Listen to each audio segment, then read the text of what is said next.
Okay, so another round like that. I appreciate your attention.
There. I'm punching. Good. Sit down. Drink something, eat something. I'm going up and get the repeller ready up there, huh? Eat, drink. Okay. I'll get us ready up there.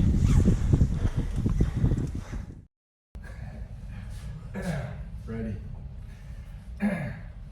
Okay. Chapter 6. Climbing a high mountain, leaving the ground is to ascend. On the ascent, we consciously choose to leave the ground. We don't know if we'll make it to our destination. We never know. Strenuous effort is always necessary, physically, psychologically, and spiritually. When a climber's preparation has been adequate, the inevitable suffering on this upward part of the journey often provides a counterintuitively positive feedback loop. Each healthy step forward, proof that we've prepared well, and each step one step closer to the high point. We get stronger as we exert ourselves, an amazing attribute of the human body, when we find equilibrium between a consistent heart rate and a consistent exertion output, what many joggers in the park call the runner's high. Climbing can be like dancing on the rock in this way, a high energy meditation. It's not always positive flow-like dancing, of course. Impossible to predict challenges present themselves once we begin ascending that need to be negotiated. There are constant setbacks due to nature's omniscient control over the strength of the wind and the sun and the clouds. The mountain communes with nature to assess the quality of the snow and the ice.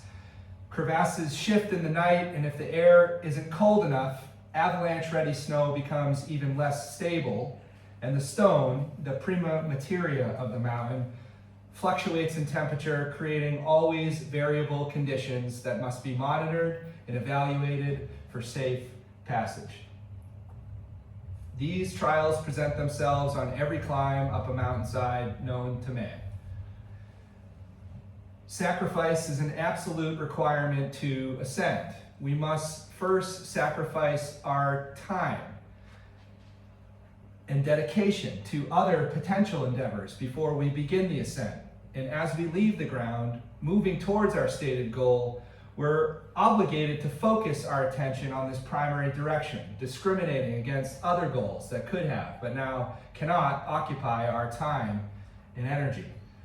The mountain becomes the entire world.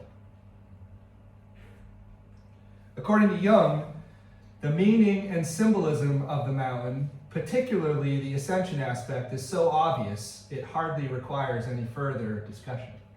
The mountain means ascent, particularly the mystical, spiritual ascent to the heights, to the place of revelations where the spirit is present. This motif is so well known that there is no need to document it. Sorry, Dr. Young, I'm going to mention it. So hearkening back to my dreams message of being willing to risk regret and guilt, think of the psychological and philosophical high mountain summit that C.G. Jung set to spiritually climb in his quest to find a new myth during the first quarter of the 20th century.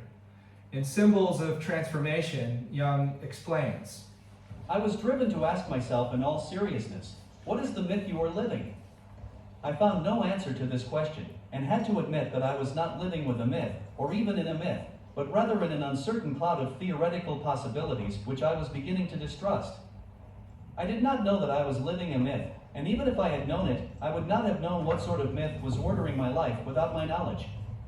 So, in the most natural way, I took it upon myself to get to know my myth, and I regarded this as the task of tasks, or, so I told myself, how could I, when treating patients, make due allowance for the personal factor, for my personal equation, which is yet so necessary for a knowledge of the other person if I was unconscious of it? I think we can understand Jung's search for his personal myth as a version of spiritual ascent.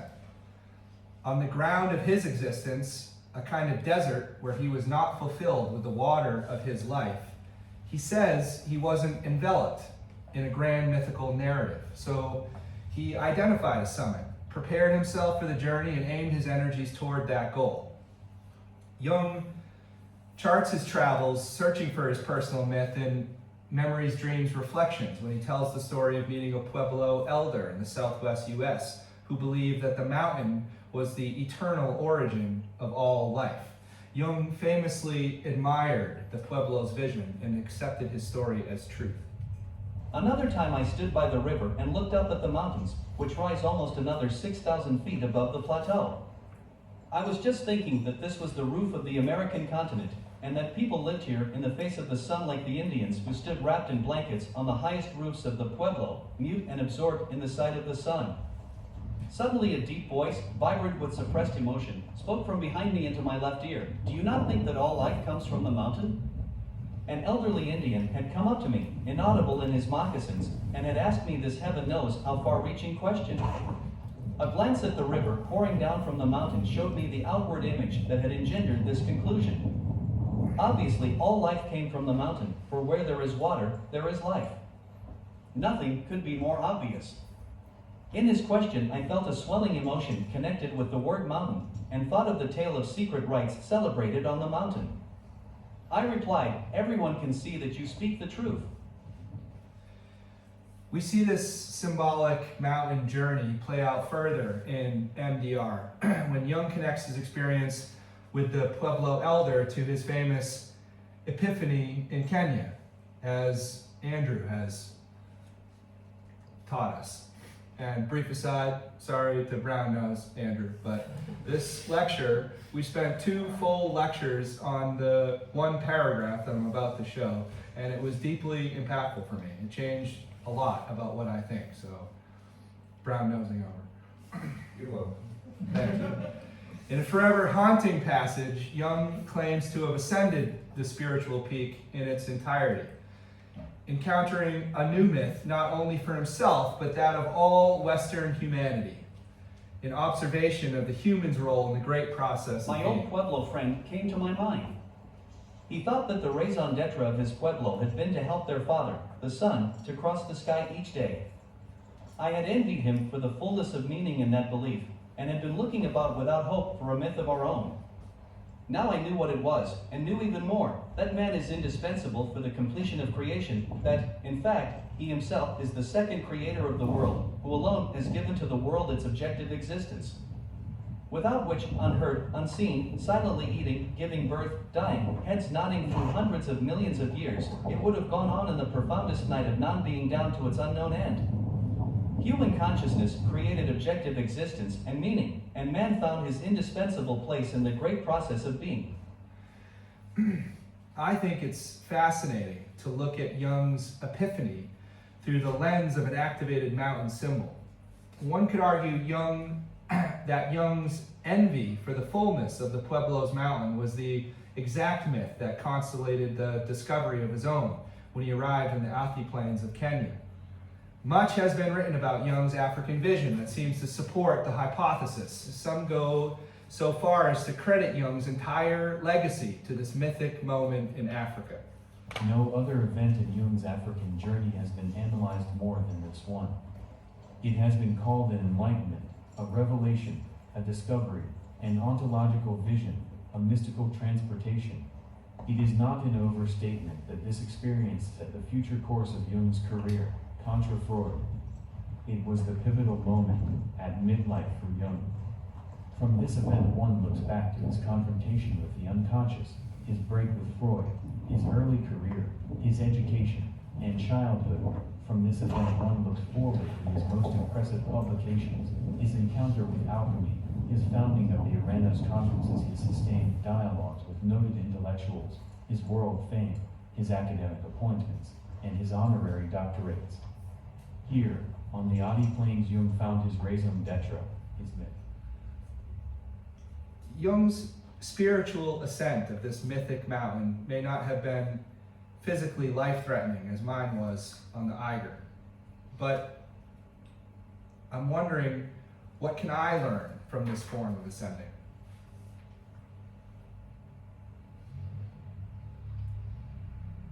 Chapter 7, the temporary foothold, a mortal feeling. When climbers are balanced properly within mind, body, and soul constraints, the barriers between become diminished. A force from deep within compels union like a cosmic triangle. We reflexively avoid any fixed orientation from any one side. Thinking becomes undifferentiated from physical movement, like a pianist moving fingers with closed eyes across the keys. Any chatter in the mind or fluttering of the stomach has the capacity to cause distraction. So like meditators on meditation cushions, climbers instinctually focus on the physical externalities first. Hands and feet on stone and ridge, normally autonomic waves of breathing becoming ever more conscious and regulated. One breath in through the nose, one breath out through the mouth, left hand upward on a hold, right foot following suit. The window of our physical attention growing smaller and smaller as psychological awareness becomes similarly hyper-focused, and spiritually we expand. We feel a strange and exciting stillness. Our hearts are open and receptive. We swim as much as climb in the ocean of majestic mountain beauty surrounding us. It's a closed container between climber and mountain, a dialogue of sorts like a psychoanalytical relationship between analyst and analysand. If the climber has prepared properly for the experience, like an analysand intentionally documenting their dream world for the analytical hour, the mountain allows the climber to communicate with the boundaries of himself with acuity. The thought of literally any one thing outside of the task at hand, be it a random thought or the feeling of a wind gust against the cheek, or anything under the sun really, is undemocratically abandoned. The soul reveals itself by what Jung calls the transcendent function, that numinous process combining climber and mountain together in a separate but more powerful dialogue than either of the singular parts could manage on their own. The transcendent function does not proceed without aim and purpose, but leads to the revelation of the essential man. It is in the first place a purely natural process, which may in some cases pursue its course without the knowledge or assistance of the individual and can sometimes forcibly accomplish itself in the face of opposition. The meaning and purpose of the process is the realization, in all its aspects, of the personality originally hidden away in the embryonic germplasm, the production and unfolding of the original potential wholeness. FG set up the abseil point at approximately 10:30 on that morning, just below the Kleiner Turm. I tested and retied the figure 8 knot into the harness, turned backwards to face the southeasterly direction we'd been traveling since 8, and leaned back as instructed to be let down the relatively short 30-meter tower. The view of the valley below literally stole my breath. I audibly gasped.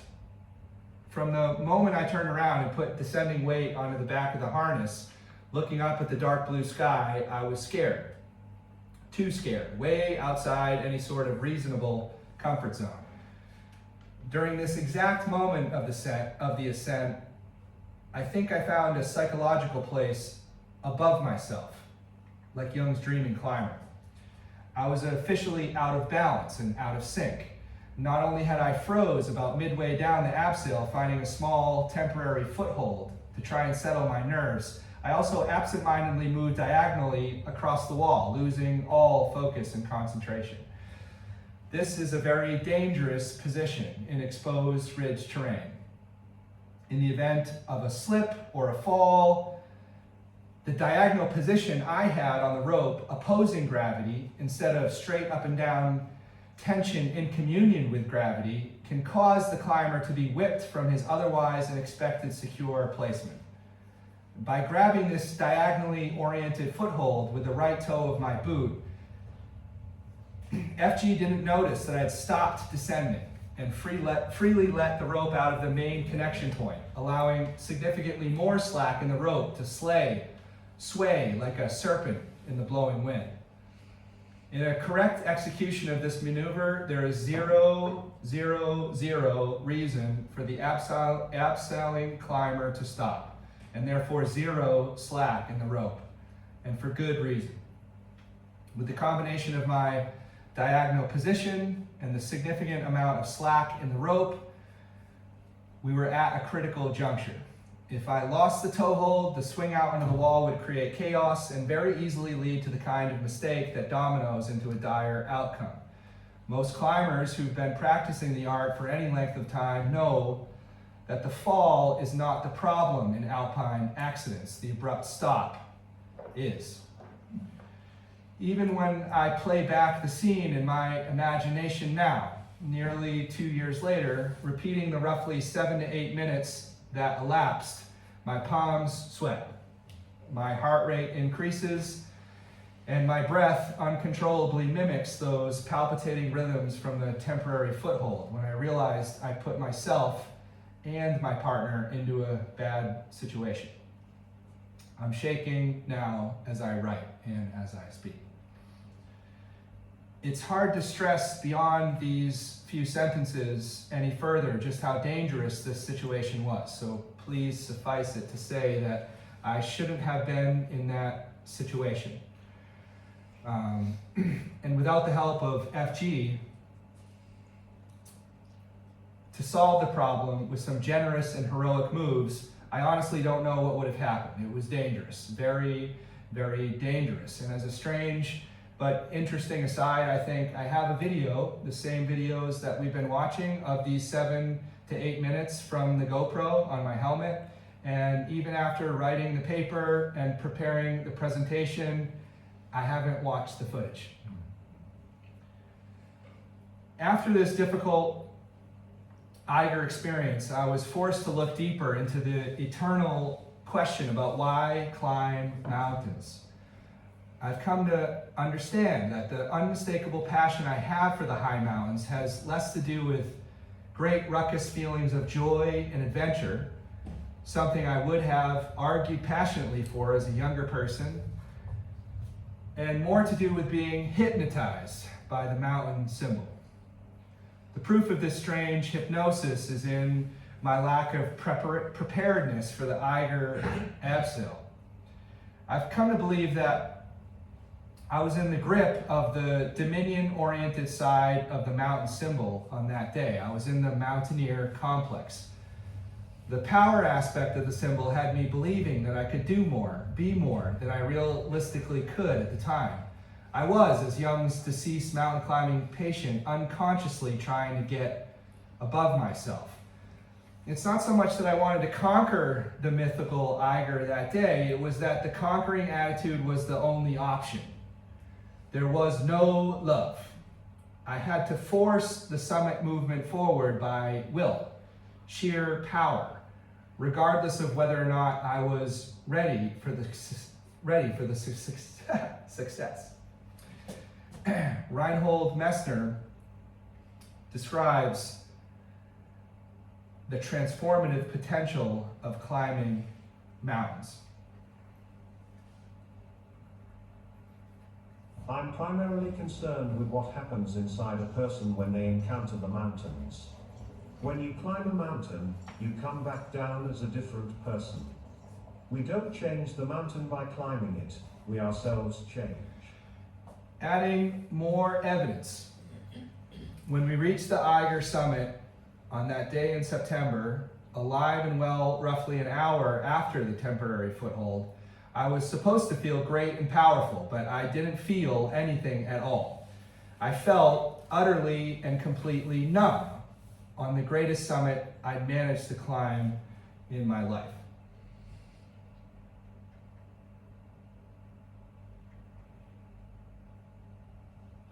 Chapter 8, the summit and the wound. When we reach the summit, we stand where our vision from the ground originally led us. We're no longer ascending. On the summit, we're as close to the sky as the mountain will take us. As we move on to mountain summits, the physical environment becomes significantly less hospitable, and the boundary between life and death becomes dangerously thin. There are no trees, there is no water, there are rarely any signs of biological life anywhere apart from the occasional bird, insect, maybe some lichen growing on a sun-baked stone. There's usually only snow and ice. This is all to remember that it takes courage, a significant amount of preparation, and an absolutely certain attitude towards death to stand on a lifeless mountain summit and affirm life. Climbers are obligated to risk their lives to stand on top. For the power-hungry, the perceived defeat of death is often the reward. Alternatively, those who wish only to love life on the mountain will rarely reach the summit. For the balanced climber walking the serpentine path, the reward can be connection to the transcendent in a meaningful way. Ultimate value is placed on that feeling if and only if you're able to feel it. In The Fisher King and the Handless Maiden, Robert Johnson describes his complete absence of feeling at what was supposed to be a summit-like I had experience. the worst of my own Fisher King wound. I was driving to my parents' house for Christmas when I found a performance of Handel's Messiah advertised at Grace Cathedral in San Francisco that evening. I delayed my journey by half a day so I could partake of the favorite music performed in the best possible setting. 20 minutes into the performance, I found I was the wounded Fisher King in the Grail Castle and in the unendurable suffering of being in the presence of pure beauty, but unable to partake of it. The temporary foothold on the Eiger has helped me see that the reason why I didn't feel anything on the peak was because I was wounded. It would have been relatively easy to blame the post-traumatic nature of the temporary foothold, but I knew instinctively that the wound was deeper. There was a snake below that temporary foothold, something that transcended the physical mountain itself. The mountains had escaped me altogether, and I them. There was no more container, no more transcendent dialogue. It took me decades of preparation and training to attempt a summit like the Eiger. And when I got there, I didn't understand where I'd come from or why I wanted to be there. I was lost, fundamentally. I'd lost my sense of value for the achievement. And Johnson explains feeling as humans' innate and crucial mechanism of assigning value.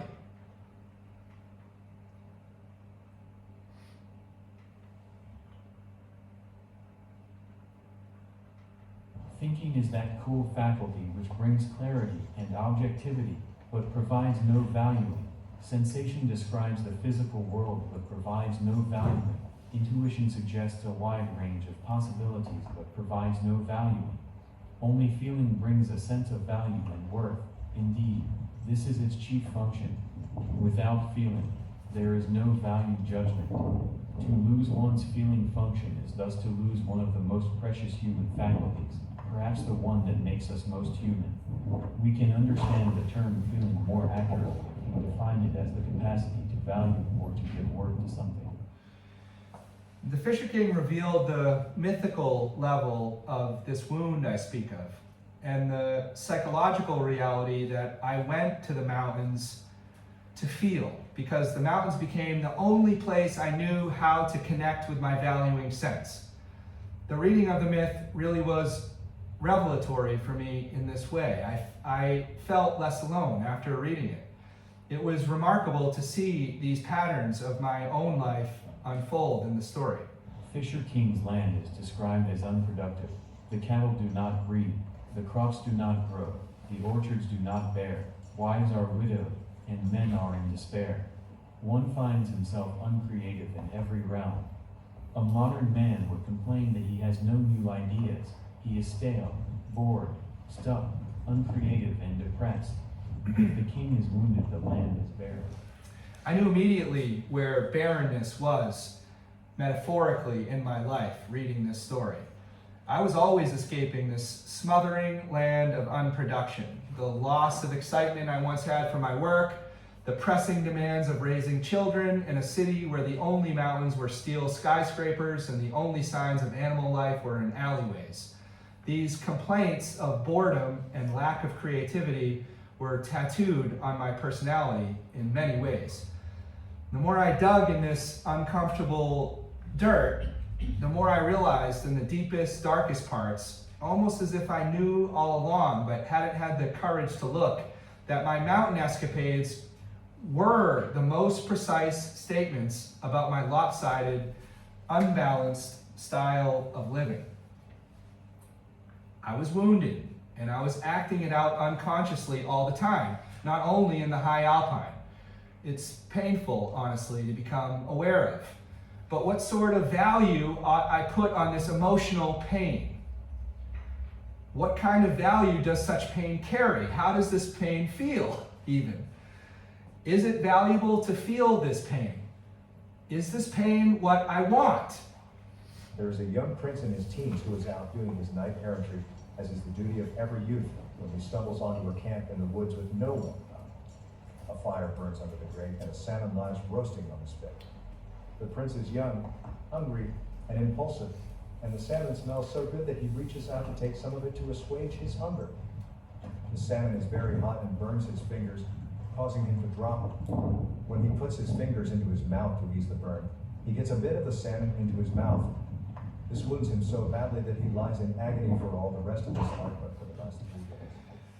If I think of my life as a young prince, stumbling around the woods, hungry and impulsive, looking for something to eat, I'm immediately transported back to the Cape Cod of my youth, searching ravenously for my place in the world and my piece of the collective pie.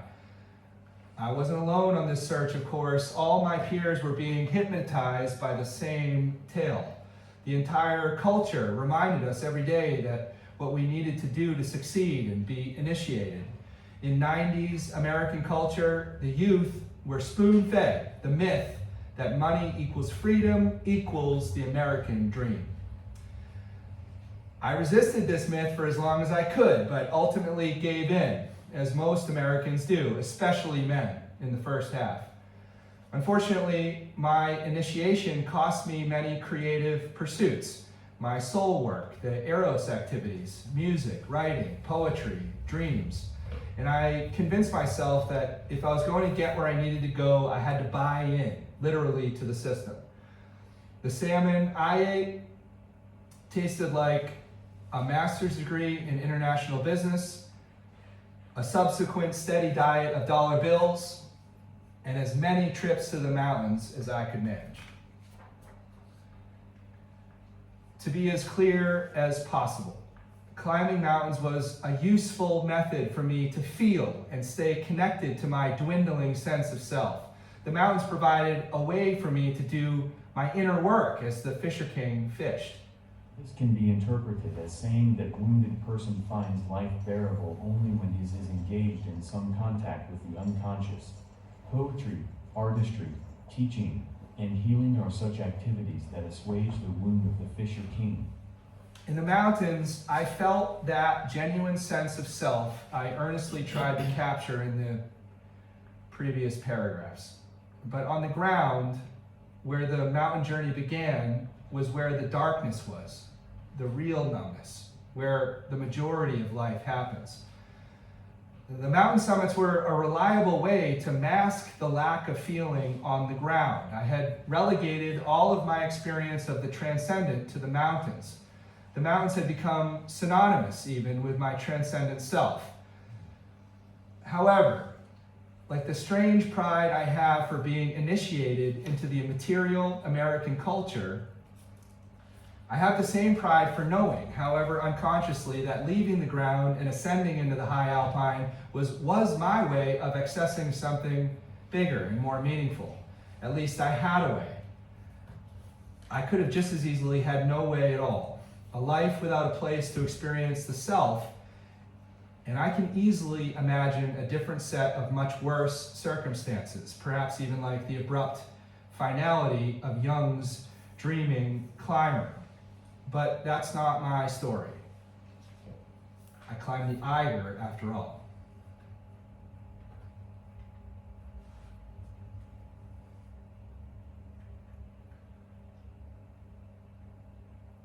Chapter 9. Down is the way home. The inhospitable nature of being on top reminds us very quickly that we can't stay. Nature compels us to retreat. The descent often invites reflection. We've achieved our high goal and we finally have a chance to wonder, what does all this mean? On the descent, we're fatigued from the strenuousness of the ascent.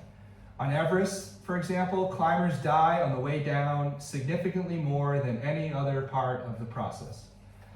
We sometimes desperately want to be back on the ground. The experience is almost always painful, always uncomfortable. The body burns, and it seems easier to make hasty decisions than to focus intently as we did on the way up. Gravity oppressively pushes our weight down, almost making it easier to take the descending steps, but at what cost? We're eager to integrate what we have learned from reaching this high peak, but we have to go down in order to enjoy it. It's possible that exhaustion will cause us to forget the messages from the mountain container, making integration futile. We don't want to forget. We must go down.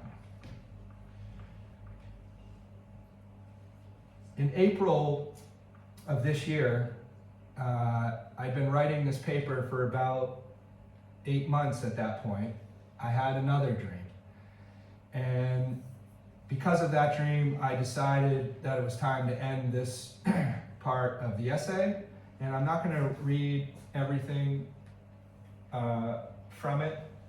You all are training analysts, so maybe you can gather something. But I will read the last section and give you some clues as to why I might have felt I needed to go down. I follow a woman to the top of a mountain overlooking the festival grounds. There's a 3-sided stone wall structure on top with an open section where the 4th wall might be, allowing people to stand and cook on the inside. There are meats cooking above an open fire, skewered and hanging on the walls. This woman tries to go underneath the fire, but it's too hot for her. She doesn't make it and disappears from sight.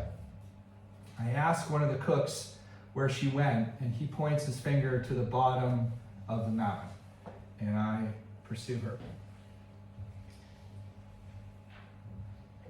If the encounter with the shadow is the apprentice piece in the individual's development, then that with the anima is the masterpiece. Okay, grand finale. The afterword. So what? Symbols work mysteriously. So what has been the value of this symbol paper exercise? What meaning has been revealed? What feelings surfaced? Has there been any transformative growth? What work did you do, really? In 2 words, so what?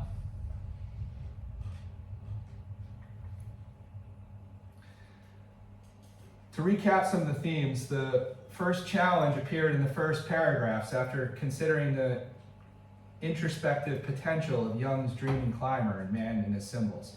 An obvious but difficult question arose. Do I also climb to get above myself? And if I do that, why the hell do I do that? I truly thought that these questions would be the bulk of the work, but the themes expanded beyond those questions almost immediately. The symbol was working in mysterious ways. Organizing the climber's psyche into 2 camps, mountaineering and alpinism, seemed to honor my subjective experience of climbing, regardless of whether or not the broader mountain climbing community would agree with the binary or not, something that concerned me a lot, honestly, while writing. But as I learned more, I saw how these simultaneously opposite and yet tied together forces were examples of complexes in my personal unconscious and not necessarily part of the collective or the broader mountain climbing community's experience anyways.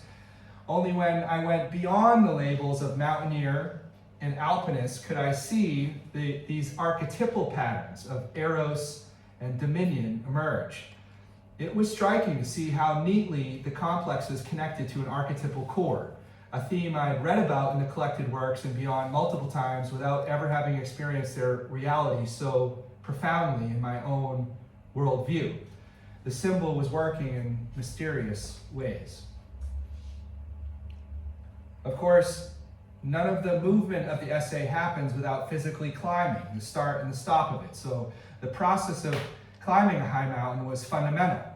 This simple circular process of climbing a mountain was rigidly contained in the 4 stages of the mountain container. And honestly, I've been continually inspired by the simplicity of this diagram. Yet psychologically and spiritually, these 4 stages represented an infinite amount of complexity for understanding the soulful realm of this process. It was a reckoning of sorts when I began to understand that despite these infinite possibilities, there must be specific feelings I associate with each stage. All of a sudden, in the face of this infinity, it seemed plausible that I didn't know how I felt about climbing. I often thought I wasn't feeling correctly.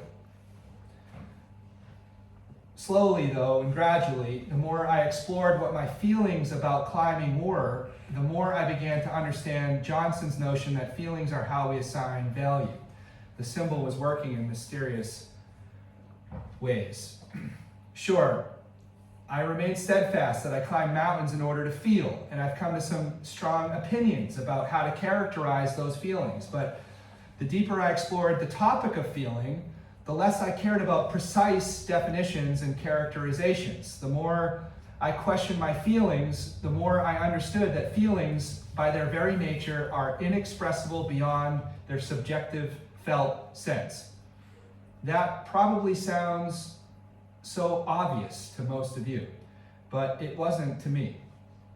I was intellectualizing a process that was inherently embodied, akin to someone reading a book or even 10 books about climbing the Eiger and actually believing that they could know something about what it feels like to do so. The words and the precise definitions for the feelings didn't matter. What mattered was the practice of feeling. So once I began practicing what I felt about climbing, it became apparent that the practice of feeling, the very act of feeling, was the critical learning curve for me. And once I zeroed in on the feelings, they were felt, period. And that was an extraordinarily simple way of solving what I first thought was a nearly impossible task. I decided the feeling is the identification. There is only the feeling. When I climb, I feel the experience deeply. The climbing is the feeling is the climbing. And if I could sit down with Robert Johnson, as I really wish I could, I'd tell him that the feeling of climbing is what I find deeply valuable. The symbol was working in mysterious ways. This has led me to the realization that climbing to feel was not as unique and radical in the realm of felt experience as I might have suspected. On some level, I started this entire exercise considering the possibility that the feelings climbers experience are unique to climbing. So unique. Unavailable to those who don't climb, and therefore special in an extraordinary way. But as much as I wanted to somehow prove this powerful nature of climbing through symbolism, it became inconceivable to not see how the relative specialness I placed on climbing was any different than anybody else's deeply expressed feelings about any other aspect of their lives. The closer I came to my feelings, the more common among people those deeply valuable feelings became. Therefore, the lesson was learning to be conscious of my deeply held feelings, and only then would a value structure that mattered to me present itself. The symbol was working in mysterious ways.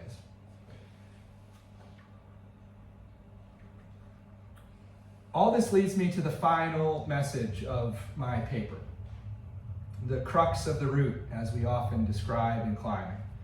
What started as a desire to explore climbing a high mountain symbolically in the face of a difficult experience on the Eiger ended with an image of how I assign value to my life, far beyond the constraints of climbing. And this final image was a legitimate surprise because it contains so much more than climbing. By exploring the symbol, I've discovered an immense wellspring of how value and meaning are shaped in my life. And in so doing, I've also discovered how vulnerable I am to this hypnotic, both positive and negative potential of the mountain symbol. The image shows how a symbol influences the movement of my entire psychology, while also revealing a kind of stamp in space and time for the quality of my psychology. This image is me.